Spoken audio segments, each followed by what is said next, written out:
So we're going to go ahead and begin.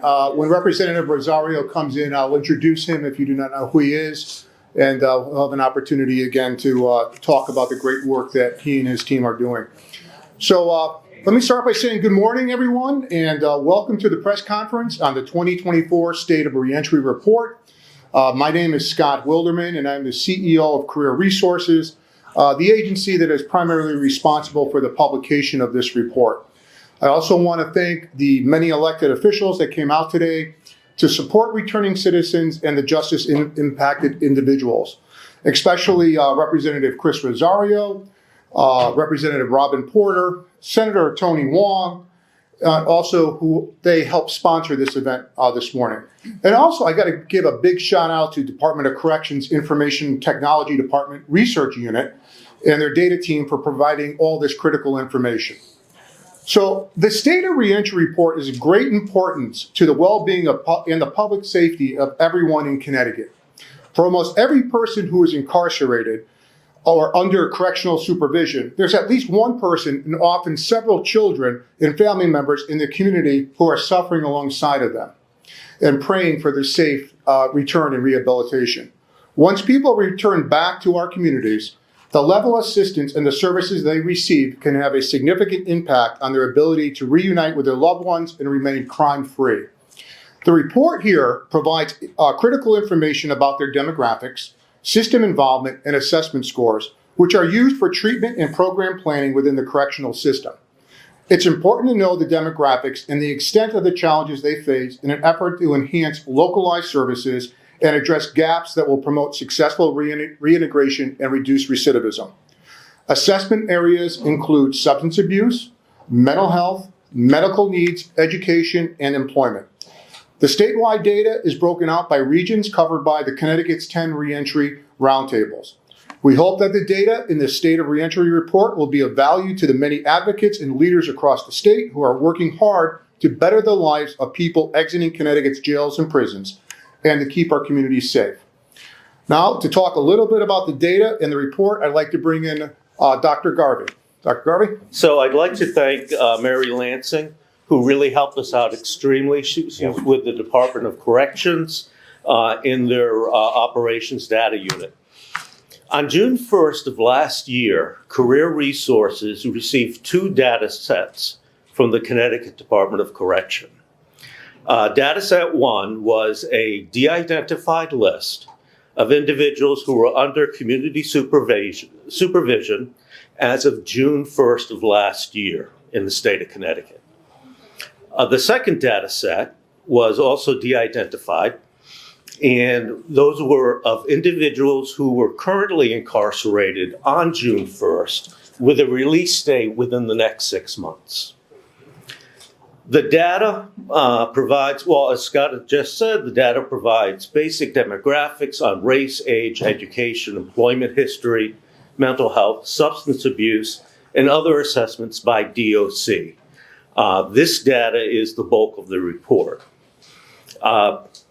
In regards, as Scott had just said, we broke up the data into our regional reentry councils based on where the individual was basically arrested, and using that as their supposed place of return, because we can't get that data right off. So that's the bulk of the data. In regards to housing, a third de-identified set of data was provided by DOC concerning the housing situation of those released from incarceration from Connecticut's prisons from June 1st, 2022 to May 31st, 2023.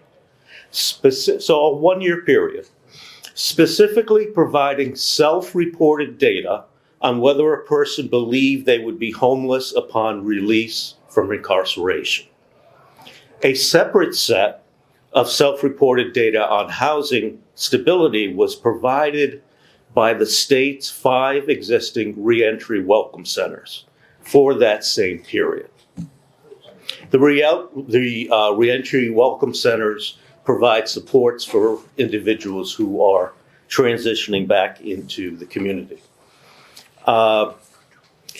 I want to be clear that the DOC data on immediate homelessness upon release is apples to oranges compared to the Reentry Welcome Center, because the Reentry Welcome Center will deal with individuals who might have been in the community for weeks, months, or years.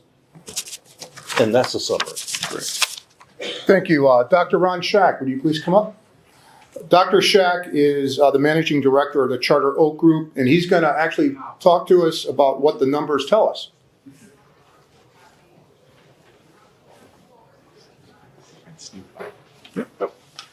Thanks, Scott. So when you look across these numbers, a few things really pop out at you. One thing is how difficult the challenge of substance use after reentry can be. Individuals who are reentering the community are 10 times more likely to suffer an opioid overdose than others.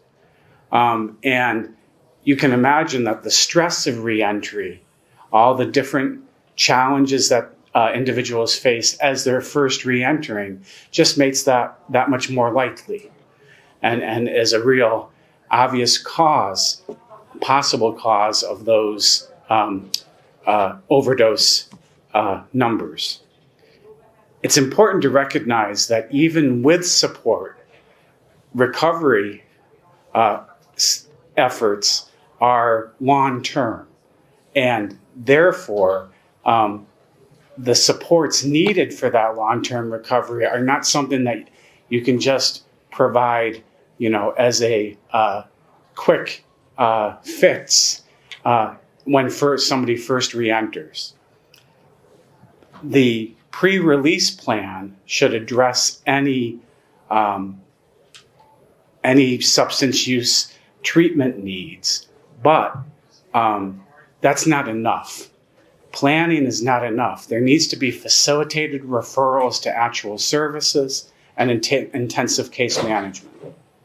The same is true of mental health issues. A lot of individuals who are incarcerated experience traumatic events, either pre-incarceration or during incarceration, which can lead to PTSD. The stresses of reentry and occurring substance use just exacerbate that problem. And when individuals are reentering, they often don't have adequate access to mental health care. So again, pre-release planning, facilitated referrals, intensive case management are the key. And then we get to housing. Housing is a critical need, and individuals who are reentering are 13 times more likely to experience homelessness than others. And that instability with housing, of course, is just another stressor that makes it harder for them to address other needs that they have: employment needs, educational needs, mental health needs. The housing is shown to be a critical factor in stabilizing things for somebody who's reentering, so they can start to address those other needs. Now, we all know that the housing market here in the state is really tight, and average rents are up to around $1,850 a month. That can be very difficult for individuals who are reentering.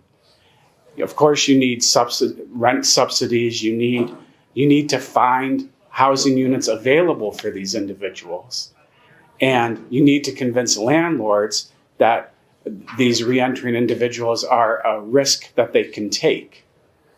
So all of these factors suggest that we have to work together as a community and a system to move forward with these things and to get reentering individuals the help and support they need over time. This isn't something you can just say, oh, we give them a few things for a month or two when they get out and they're set. This is a long-term struggle that requires significant resources to turn the corner. stop there. Thanks. Thank you, Dr. Shack. Actually, if you can stay around after the press conference, you'll also hear from our panelists actually talking on how we're going to address some of these issues. Next up, I'd like to bring Rob Hebert. He's Career Resources Chief Strategy Officer. He's going to talk about the most salient points that are behind us on the report. Rob? Morning, everybody. And before I start, a couple of the people I wanted to recognize that came in. Gus Marks Hamilton and his group at ACL Smart Justice. Thank you, Gus. Chris Landino, our Chief Development Officer, who put in a ton of work on this project. Brandon McGee and Dave McCluskey, I noticed in the back of the room. All right, so to the homeless point, that's been discussed a few times. When our folks are coming out, it's all self-report. And what we're getting from DOC is that 14% of folks are claiming that they're going to be homeless when they get out. For a number of reasons, when they hit the welcome centers, sometimes they've been in the community for a while. Sometimes their plans have changed. I've spoken to gentlemen and women who had a good plan for where they were going to live when they were going to get out. And then they got out and that plan dissolved overnight. So these things happen every day. As you may know, we operate the Bridgeport Reentry Welcome Center. And we see the homelessness issue every single day. Most notably on Friday afternoons at 3 o'clock when folks are dropped off to us. But it's a real serious issue. How someone can establish themselves and reenter properly without a safe place to lay their head at night should be a question for all of us. To the issue of substance abuse, 93%. So what's our current census? About 10,000, Alicia? So we're talking 9,300 people roughly are incarcerated with substance abuse issues. And again, the scary part about that is, to Dr. Shack's point, they're so much more likely to overdose when they get out, going back to the same level of use they were experiencing when they went in, but their body can't handle it. So mental health disorder, 76%. So again, 7,600 people roughly in the Department of Corrections have a mental health disorder, some of which are treated when they get out, sometimes not. One of the strengths of the welcome centers is that they can be evaluated really fast and get themselves into medical treatment for their psychiatric disorder. Absent that first contact at a welcome center or some really soft handoff, they're going to go untreated. So if you mix substance abuse and mental health untreated at the same time with the stressors of reentry with nowhere to live, you can see the picture that we're forming. 66% no high school diploma or GED. Which I know my friend Dave McCluskey in the back of the room has been pounding his fist about for a long time. We got to do a much better job educating our inmate population so when they get out, they're not so far behind educationally. And lastly, lack of employment history. We're talking almost all of the inmates that we have incarcerated are lacking. I forget the 5-year employment. Yeah, they have less than 5 years of employment history. Again, so we want these folks to get out, get a little bit of help, and get on their feet. But what do they know about work? How do they know how to keep a job? Getting a job is one thing. Keeping a job is another. Two different skill sets. So, what I would ask you all is that when you take into consideration all these factors, it shouldn't be a question as to why recidivism rates are as high as they are. How can you succeed with this in front of you? All right. So again, the point of today is going to be just discussing these issues and what we can do to address them. And for my money, in case I don't get time at the back end, support of the Reentry Welcome Center Network is going to be critical going forward. We've made a real dent in the issues, but we have to do more of it, and we have to do it more broadly. I'll stop there. Thank you. Thank you. Next up, I'd like to bring Beth Himes. Beth has been a great supporter around the State of Reentry report, but more importantly, a colleague and a fighter of second chances. Beth, come on up and share with us what you're seeing from the field.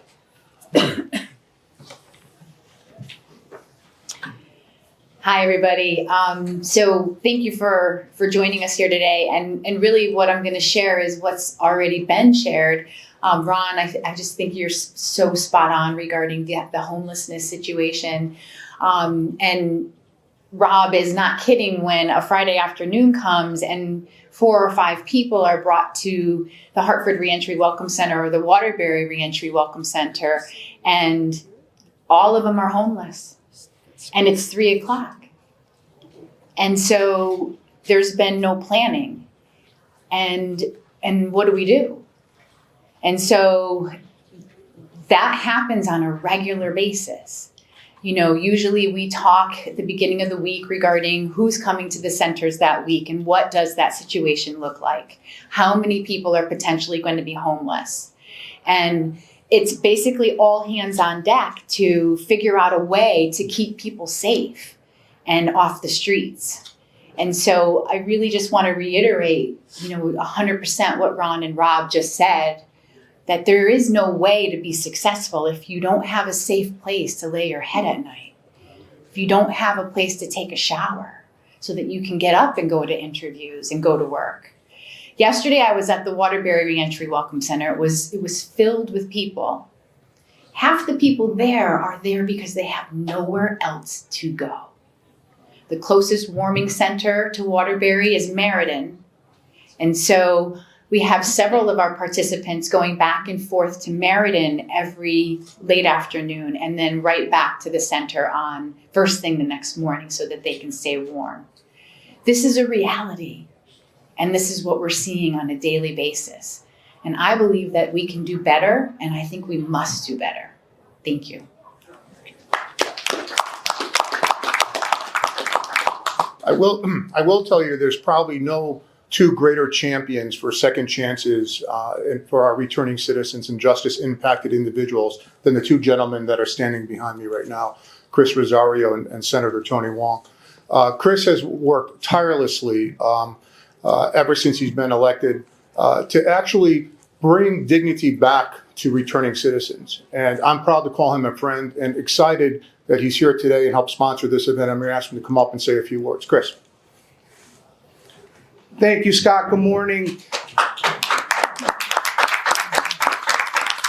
I'm glad to see the great turnout that we get for this each and every year because, when it comes to the reentry community, it's something that, as Scott said, I'm passionate about. It's close to home. I do want to acknowledge my brother, Virgilio, who's here in the back, and also Michael Castro. And the reason why I want to mention those two gentlemen is to touch upon a point that Rob Hebert mentioned, our welcoming centers. That's where everyone's journey begins. That's where everyone gets set on that path on how do you redo your life? How do you make right those wrongs that you did? And it's important that us as policymakers, when we get these reports, that when we legislate and we're at the Appropriations Committee, that we fund those programs. I take that as a challenge, and I challenge my colleagues. Let's continue to fund these programs. These are definitely critical to make sure that the reentry community succeeds. And if they succeed, we succeed. Thank you, Scott. Senator Wong. Thank you. First, I want to acknowledge all the remarkable people that are on Main Street helping people make a difference. Thank you all. And part of, for Representative Rosario and myself, as legislative leaders, to welcome them into the Capitol and give them a voice in sharing the great work that they do is one of the important roles that I believe we've done from a bipartisan basis, bicameral basis, from the Senate to the House. It is important. And I think a basic theme is good people make mistakes. And I think we have a social as well as a humane responsibility to create pathways for people to be able, who have paid their mistakes, and to move on forward. I think I always equate formerly incarcerated as the modern day scarlet letter. It impacts so many of us. And I think we've done some good work in the legislature addressing these issues. But what has been reported in this survey, and I encourage people to read through it, you may not be surprised by the data points, but what this report does is provide pathways and target points for us to address. I think the first and foremost is to look at housing. And I'm grateful to have the Department of Housing representative, former Representative McGee, present. I think we need to find solutions to be able to give people a roof and a foundation in order to be able to begin their pathway to reentry. So housing, without a doubt, and Representative McGee formerly and I have battled quite a few on that, but I think the goal is important. You need to have a foundational start. I think the second critical part that's being addressed here is health. Health, not only physical, but mental, and support in substance abuse. I think it is one of the incredible coping mechanisms for people that have gone through incredible hardships that most of us could never imagine. The environments in which they've had to grow, the elements in which they had to endure. Part of that has been the substance abuse to allow them to survive. I think we need to do a better job to understand the mental health support as well as the health conditions of those that are seeking another pathway and a better way. I think the third critical element is a job. Be able to acquire skills that are practical and functional and sustainable. Because in addition to having foundation of a roof over your head, in addition to having your health and the capability to be able to move forward, it is critical to have an opportunity to earn your keep. So these are the three elements that I drew from the great report and the data collected here. And it is one of the important roles that we have to be able to support that initiative in a bipartisan basis to address the element. Because ultimately, it should not be just about the headlines of who did what in the front pages of criminal acts. It should also be equally splashed in our front pages of the tremendous success stories of people who have made and paid their debts to society, but deserve a second chance. And I'll leave on this note. We talked about the Welcoming Center. Seems so simple. How many people have you talked about that their first point of entry after being released is the loneliness and the isolation of having no one? A welcome center, and the feedback that I've gotten from people that have been received in the warmth and the welcome of a welcome center cannot be overstated. Now, we were fortunate to have that funded through ARPA money. And what is important for this legislature and the appropriating bodies to understand, that dries up. We have to renew that commitment financially because it has shown it to work. It's shown it to be value added. But so let us not be penny wise and pound foolish. Let us renew that support for our welcome centers. Let us focus on the issues of health, jobs, and housing. So thank you very much for allowing me to be part of this. I'd like to bring up Representative Antonio Felipe. Gentlemen. Sir? Thank you, Scott. And I don't really have much to say other than we need to make sure that we do this for folks who are coming home, for folks who can have an opportunity. If I look in the back right now, I see two individuals, right? I see Michael Castro and Virgilio Rosario, two people who I consider parts of my extended family, two people who have come home and used the platform that they've had and the opportunities that they've had to impact their communities as business owners, as folks who go into the community and work with folks very, very, very closely. And they make an impact in their communities almost immediately when they got home. But that's all due to the resources they had from their families, from folks that we are all around. And if we do not provide those resources to people all around the state of Connecticut that are coming home, we are losing valuable, valuable resources. The minds of some of the people that have gone away, maybe made a mistake or two, and come home, it's invaluable. And once we use them to the best of their ability, we will be using Connecticut's residents to the best of their ability, and we make Connecticut one of the biggest economic drivers just because of the businesses, because of the hard work and the ingenuity of the folks who have made a mistake, paid their dues, come home, and do work right here in the state of Connecticut. Thank you. I think it's important now to actually hear about some of those individuals that came home. And behind me right now, I'm going to start with actually Kenny Jackson. Kenny, come on. Dr. Kenny Jackson. Dr. Kenny Jackson. Dr. Kenny Jackson. Dr. Kenny. Dr. Kenny Jackson. Now I can move. You know, and it's a blessing to be able to call that because I used to be Jackson, 86853, prison number in the state of Connecticut. And I also used to be Jackson, 205172, in the state of Michigan. Okay, but perseverance, determination, and connections helped me with my plight. Okay, and I want to give a special shout out to Bob Francis, who was a longtime mentor of mine. Okay, and he's responsible, along with Steve Lanza and others, for me changing my name to be able to put doctor in front of that, which you didn't know. You know, and the reason why I take the doctor so personal now, because of being incarcerated, they talk about mental illness. A lot of us went into the system mentally ill because we come up in the communities, we come up in the hood. So now we've got to deal with post growing up in the hood syndrome, which we're in survival mode. So we don't have to go to Iraq, we don't have to go to Vietnam to feel like we're in combat mode, hearing gunshots, disrespect on a number of bases. But in moving forward, the importance of not only am I doctor, I'm also a national financial literacy instructor. Because of some of the things that I was deprived of, now I motivate. And some of the same issues that men and women used to look up to me on the negative, now they respect me because I'm a beacon of light on the positive.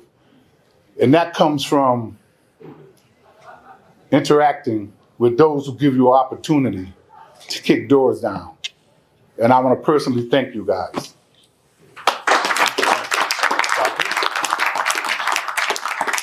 I know we alluded to a couple of the gentlemen in the back of the room, Mr. Castro and Mr. Virgilio Rosario. Would you gentlemen like to say a couple words about, you know, your transition back and then reintegrating back into the community? Yes.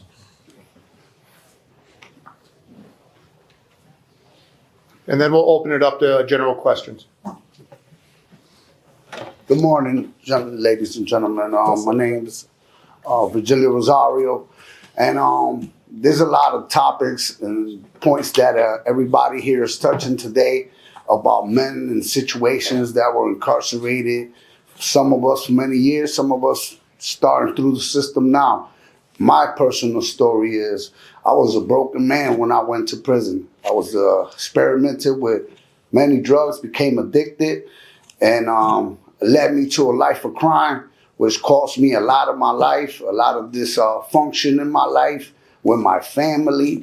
So yes, sometimes men go to prison and after several months or whatever, they heal up physically and they start getting their body together, and then they forget about how broken you entered the system and how shattered you was in your spirit, and you had to allow God in your life to reconvene you. But upon release, upon release, I was homeless.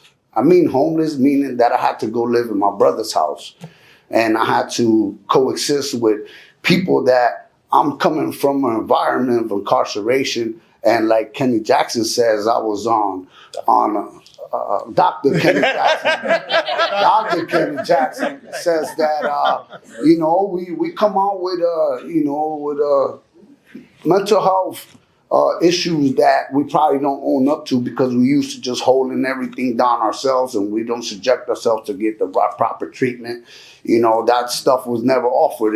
It looks diminishing to you if you're incarcerated and you're going to go get mental health medication. Your peers will look at you like you weak and broken and you gave up and you're not tackling your disease. So a lot of guys overlook that they have mental health diseases, that they come home and they don't address them, and then the drug addiction, a lot of these folks come out homeless, to a family that's functional, family that goes to work, a family that is living, and now they're like the fifth wheel in this home and can't contribute.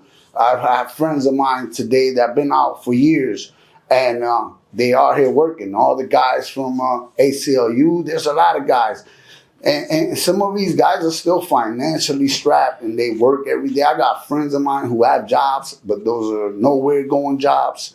And they just, every day they struggle and they go through different avenues where they don't know the answers because, they probably don't know how to express themselves. Some of my friends don't even have education, but they the toughest guy around and got a lot of practical skills in a lot of things, but they just don't have no education.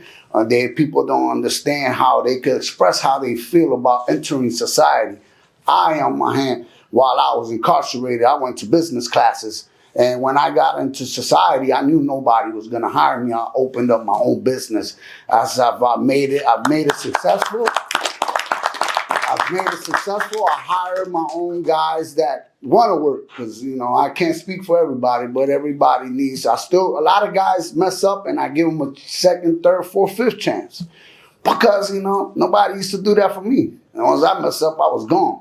Right? So, now I do that and I figure out where their strengths are and I utilize them that way. Now I open up a second business. I sell Park City Dogs. We provide giving our hot dogs to the homeless population and people in our neighborhoods, and we even make them affordable. So if they're hungry, they can still buy it, or somebody else could buy it for them. So I just say that Scott Wilderman and this group of colleagues that are standing behind me, just not Chris, Mr. Wong, but these people are involved because there's a group of people that ain't in this room not listening or caring or getting involved. And this is how it starts, and I say that funding these programs will be an initiative that is well invested in. And I leave you with that. Thank you. How you doing, everybody? 17/9/26. That's how many years, months, and days I was incarcerated. September 5th will be 2 years that I'm home. Excuse me. Everybody that's standing up here played a role into where I'm at right now. Representative Chris Rosario, Antonio Felipe, Scott Wilderman, Rob, and everybody else here. I don't know everybody's name. Dr. Jackson. I know that man right there. I know that man right there. I was incarcerated in the state of Florida. I came to the state of Connecticut because it's where my daughter and my grandchildren are. The state of Connecticut accepted me. Day 2, I was home. I went to the Welcome Center. They provided me with any type of resources that I needed. They guided me to Mr. Wilderman, State Representative Chris Rosario, and Antonio Felipe are friends of mine. I call them friends. My third day home, I went to a dinner. I was sitting next to, I call him the deputy mayor, state reps, police chiefs, and everything. And I was in shock because this shouldn't be happening to me. This is not where I'm supposed to be. But they welcomed me with open arms. They guided me to get an education. I took a class in Pride program, taking classes at the University of Bridgeport, business class right now. That was provided through these channels. I wouldn't have been able to do this without them. I established a LLC, MJS Mechanical Demolition Interiors. It's in the startup phase right now. These programs are so needed. The homelessness, the mental health issues, the drug addictions. These are things that I avoided drugs while I was incarcerated because I did not want to slip. I didn't want to be in an environment to where I was in an abbreviated state. Homelessness. I live with my daughter and my grandchildren. It's the greatest thing in the world. But my daughter and my grandchildren should be living with me. So I am so blessed to have her in my life. These programs are needed. Classes are needed. I started programming from the inside, so my transition was a little bit different. I started doing classes. I was the lead facilitator of a faith and character-based program, and that helped me. So if we're able to start with the guys inside, and then when they make the transition to outside, and we're there, and you have all this support, this is amazing support. I was at a campaign election one day, and somebody came up to me. It's like, I don't want to vote for that guy because he doesn't do anything for the guys that are coming home. Well, I said that's a line of lies, because I know the individuals here that we're talking about, they all helped me. Do you need me to help you guide you to those resources? They're there. All we got to do, the opportunities are here for us. Not everybody's going to take the same, not everybody drives at the same speed to get to where they're at. And they might slip, they might get a flat tire along the way, but nobody on this panel here is going to let them down. They're going to help them up. They're going to help them get up again. They're going to fix that flat tire. And they're not going to do it with Fix-A-Flat. They're going to buy them a new tire. And that's so powerful. I really commend everybody that's here. You know, there's a lot of other individuals, like Mr. Virgilio said, that aren't here, that participated in everybody's success and my success. I thank you guys for bringing this to a form like this here. I was just put on an advisory committee with the Secretary of the Department of Corrections in the state of Florida. I was like, I got a phone call. I didn't know what to do. I thought I was in trouble again. And he says that you have a lot of influence, you have a lot of input that could help us because you did the programs and they're working for you. We're following. You're following what you were taught. You know, I was talking with with Virgilio on the drive up here, and I says, we're not just talking this, we're walking this. And if our shoe gets scuffed up, we have all you guys to help us shine them. So I thank you guys.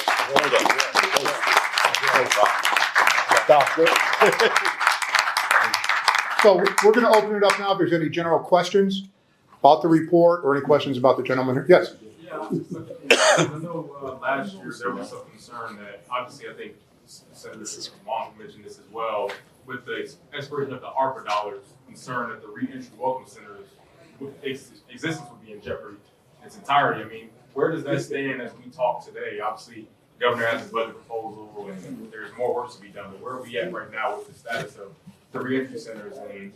So that's a great question. And what I'll tell you right now is, right now, those centers are not funded at all by one single state dollar. Those centers are totally funded by private philanthropy and federal ARPA dollars. And you heard that they are going to sunset. I think the interesting part to understand is when we talk about the success of these centers, we're looking at recidivism rates under 10%. Okay, that's incredible. You know, these are public safety programs. The other challenge that we have, and I would tell you, this is where I'm kind of disappointed. I'll go out on a limb right now, is that we have closed down several prisons. There was a justice reinvestment program that was supposed to happen in the state of Connecticut. That has not happened. Those dollars were supposed to go back to community providers and fund these programs that had great impact in the community. And not one of those dollars was ever recaptured at all by any nonprofit. So again, those are the challenges that we're facing. Yeah, The question is, if you don't have the ARPA money and you're relying on the philanthropy, can you survive? I mean, it sounds like you just said no. Judy, you want to talk about that? I mean, I've got the Hartford Foundation right here. Just trying to figure out how we fund these. So the Hartford Foundation has been working on reentry. I've been there for 17 years. I started out at the Department of Justice when we invented the word reentry in 1999. That's how long we've been working at this issue. We helped to launch the Welcome Center, and it can't do all that we just illuminated as issues: housing, substance use, mental health, need for education. We can't do that work alone. And so I'm here to talk about the need for public-private partnerships in doing this work. We have the Department of Housing ready to pitch in. We need, obviously the corrections organizations across the state have been helping with data and all kinds of things, but we need the state support critically. That's not to say, we won't continue to try to do what we can, but it's bigger than any one entity. Thank you. So the answer is no, they won't survive. Any other questions? I was just going to follow up, Representative Rosario. No, you're on the appropriations subcommittee. Yes. Right? I mean, what for corrections what are the conversations like? I know Senator Winfield and other folks have kind of advocated for some of these things as well, but what are the current conversations like in terms of, there's still an appropriations budget that needs to come out? Well, I don't want to speak for our chairs, but I know we've had a couple of organizational meetings, and I know we're going to have some work groups coming up, and the conversation of funding these welcoming centers and other programs is going to continue to be a topic. I know Representative Porter, myself, Senator Winfield, and Representative Candelaria we're going to continue to keep fighting and try and get every single dollar that we can to help fund these programs. So as an agency that operates 2 reentry welcome centers, Community Partners in Action operates the Hartford Reentry Welcome Center. We opened in 2018, and Waterbury we opened in 2021. And we wouldn't exist in Hartford without the Hartford Foundation for Public Giving. And we were fortunate to receive ARPA dollars from the city of Hartford, which allowed us to move from our location in City Hall to a much larger space, which we really needed. And now we're able to offer a host of on-site services. So when we talk about primary care, we have transition clinic workers, community health workers on site. We have employment services on site. Marcus Cherry from Career Resources is there on a regular. So basically, it looks like in 2025 for CPA, the money's going to sunset. I keep working with our chief financial officer. How much do we have? How far can we get? What do we need? We will write grants. We'll write to, U.S. Justice and hope that they continue to provide funding, which they do currently for both Hartford and Waterbury. I don't expect the city to be have the ability to continue to fund us at $300,000 a year in Hartford. Those were ARPA dollars. So this is a worry that we have on a regular basis. We write grant after grant after grant. We're getting $10,000 here and $15,000 here and $25,000 here just to stay afloat. We really need the state to invest in these reentry welcome centers. The Department of Correction counts on us. We are their reentry services. So what will happen to people coming home from prison if we don't exist? Quick story. February 13th, we had a pretty significant snowstorm here in Connecticut. We knew as an agency that we were likely going to close our non-residential programs for that day. But the day before, which was a state holiday, CPA leadership got together to determine, okay, can we close tomorrow? Who's coming home? Is anybody on the DOC transport list? Waterbury, we were good. Hartford, we had someone coming home from York. So staff did all we could to try to get York to transport that woman later in the day on Tuesday. We actually even offered to go to York Monday night to pick her up and bring her to her residence in East Hartford. Unfortunately, the messages never got through, and when we called Tuesday morning, the woman was already on the van and on her way to Hartford. At 9:00 in the morning on February 13th in Hartford, it was snowing mashed potatoes. And the parking lot had a foot of snow. We're located on Windsor Street down in the North End. And so we rallied. We were able to get our program manager, who lives about 2 miles away, who's 76 years old, the oldest staff in our agency. She got herself to the Welcome Center. She opened the gate and she trudged through the parking lot to open the center for the woman coming home. That woman had no phone and no coat. And so I leave you with what if no one was there for her? What would have happened? Can I ask you about you spoke a lot about the Hartford Center. Talk to me a little bit about Waterbury. What will happen in Waterbury?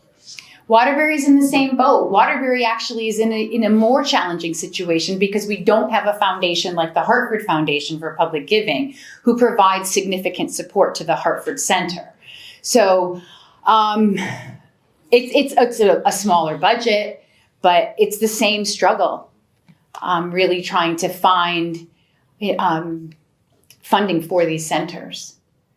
And I do challenge the Department of Correction to please help us find the funding for these centers with the Justice Reinvestment dollars. We are your reentry services. Thank you. That's right. Thank you, Brad. If there's none, oh, go ahead. Sorry, a couple follow-ups. A lot of the situation that we're in with a lot of the nonprofits and organizations and so on and so forth struggling as a result of the legislature voting to extend the fiscal guardrails. So I'm just wondering how much engagement, maybe Senator Wong, maybe you can speak to this a little bit, how much engagement is there with the administration, again, around this particular issue? We were here last year as well talking about the same issues. Just wondering kind of where we're at with those conversations. I need to bring in Representative Felipe because he's in appropriations, but I will add my viewpoint is the fact that, and I'm glad that there is a member from the governor's administration here, so I'm thankful and grateful. I think what was said by Mr. Wilderman is this: the closing of the prison and the reinvestment fund. Where is that money? It is critical to ask. The purpose of that savings is to be reinvested into supporting the welcome centers. And I'm hopeful that our valuable and invaluable nonprofits do not falter. But even if they don't falter, the woman you just talked about and countless others will not have a start. And it will lead eventually to recidivism, which will cost taxpayers more. So I think it's penny wise, pound foolish, and it was not a phrase thrown out. But nevertheless, the question to be asked is, what happened to all the prison closed savings? And where did that go? Because it certainly didn't go to the reentry and second chance organizations that are present at this table. So it's not about the guardrails. It's about the proper allocation of the savings and the priorities you're placing that fund, in my mind. Obviously, appropriation leadership may have different perspective and different avenues. But for me, I love to find out where that money went that should have been repurposed to support the true reentry following those that have been incarcerated. Yeah, and just to follow up, when you talk about justice reinvestment, it's not only the closing of the prisons, right? We legalized recreational marijuana a few years ago, and now there's a lot of our municipalities who are going to be receiving money for the dispensaries that open in their communities. How are they investing that money? Are they making sure that folks like Scott can keep their doors open and keep things going? There needs to be investment in that sense, but I will address the fiscal guardrails. I'll be clear, right? A lot of us who voted on it voted because we are proud of the fact that we have those fiscal guardrails. It helps us with our bond rating. It helps us become more of a attractive place for our creditors. But I'm also proud of the fact that there are a few ways that we have around those. And I know that those have been difficult conversations with the governor's office and even with folks across the aisle. But we need to look at where the need really is. I come from Bridgeport. In Bridgeport, we have a tremendous amount of need, not only in reentry, but in education and housing and all of these other things. We need to look at who has the most need. And by the way, we call it a rainy day fund. And for some of us, it feels like it's been raining for a long time. That's right. The last thing I would ask, I'm done. You're still dealing with reality that the adopted budget was only $11.6 million under the spending cap.